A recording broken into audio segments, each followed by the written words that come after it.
Illan päätteeksi vauhtiin pääsevät Mattilan sisarukset, 14-vuotias Lea ja 11-vuotias Aino. Aino Mattila on muuten tämän konsertin kuopus. Isosisko Lea aloitti viulunsoiton 4-vuotiaana alakeiteleen musiikkiopistossa Äänekoskella Niina Tuunaisen oppilaana ja pikkusisko Aino seurasi perässä. Hän alkoi soittaa viulua jo 3-vuotiaana. Nykyisin molemmat opiskelevat sekä Porvoon seudun musiikkiopistossa että viuluakatemiassa. Lea ja Aino Mattila saapuvat pikapuoliin soittamaan espanjalaisen Pablo de Sarasaten säveltämän teoksen Navarra vuodelta 1889. Kyseessä on kunnianosoitus säveltäjän kotikonnuille. Hän nimittäin syntyi tuolla Navarran maakunnassa.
Loistava päätös tälle kerrassaan upealle konsertille.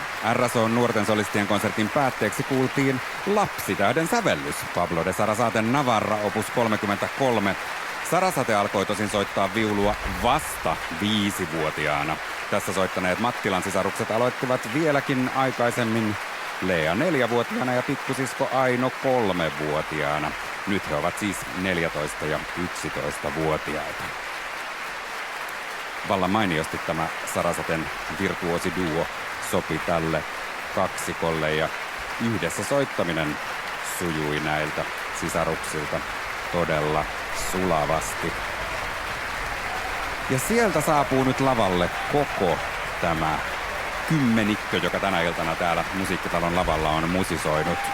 Mukana on toki myös kapellimestari Anna-Maria Helsing, joka on tänään ja tällä viikolla päässyt urakoimaan oikein kunnolla monenlaisen musiikin parissa tukien. Tietenkin samalla myös näitä uransa alussa olevia nuoria taiteilijoita.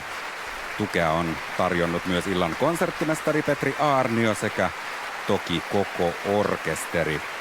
Seurasin tässä viikon aikana pariakin harjoitusta ja ilmapiiri on aina ollut erittäin tukeva ja kannustava. Nuoret muusikot saivat paljon kannustusta ja varmasti myös innostusta vanhemmilta kollegoilta.